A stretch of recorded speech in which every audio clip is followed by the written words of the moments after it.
As I said earlier, it's a beautiful day here in Louisiana. I'm making a little bit of progress today, not a lot. After many futile attempts of welding these nuts, to the remaining part of this stud, one has to admit that my welding skills are lacking. And in this case, I think what I'm gonna have to break down and do, is find the center, drill it through, then find step it up on a couple size more bits till I get the right size, and then re-tap this. Okay, after numerous attempts, as evidenced by all these nastied up nut heads I used trying to weld to what was left of the stud, I gave up because I'm not that good a welder.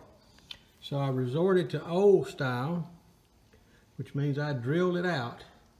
I found as close to center as I could and drilled it out using progressively larger bits till I got the 3/8, which is the tap size for this 7/16 by 14 tap I'm going to use. So this is the last one. Wish me luck. Alright, it's evening time here just in central Louisiana, just about 4 miles west of Dry Prong. As you can see, the evening sky has turned to dusk, and the Satsuma lights are there to heat the trees whenever it drops below freezing. Don't expect that for a few more days, but this is the part of the day I don't always appreciate. This is the cleanup time. Which, if you do your job right, you'll always know where your tools are. You won't have to go searching all over the shop for them. I had built this little jig here to hold this head up while I was trying to get that stud out, which I finally drilled out, but I had 2 sizes of socket in here to make sure I had the right size to fit that nut when I was trying to weld nuts onto the stud. You can see my dismal failures here, and I do use the word dismal failures, but I couldn't find my 13/16 inch Craftsman socket. I didn't know where it was. And of all places, it got slid up underneath this jig right here. So, again, this is the most important part of the day. Cleaning up tools, putting things up, and that's what I'm completing now. This was my last item to chase, was this 13/16 inch socket. And I found it. So let's go in and put it where it belongs, in here in the tractor shed. There's some light. And being anal retentive, let's see, 13/16, it's home. They're all there.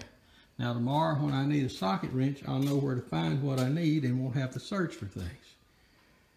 But let us leave this organized chaos today and go in the house, prop our feet up, and have supper. Y'all have a great day.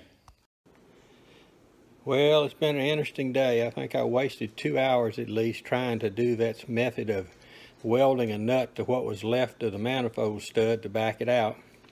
About the only thing I think I accomplished was heating up the stud area. I went through 7 different nuts and about 2 attempts per nut.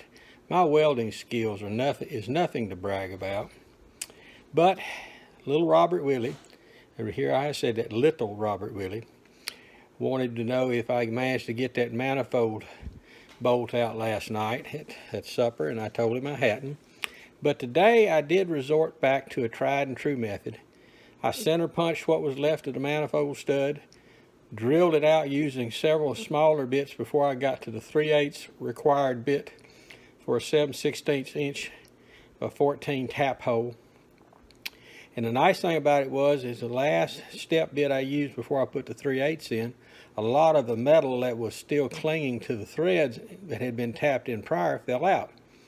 But here is the video clips from my frustrations of today. So y'all enjoy my misery, but we will see y'all later.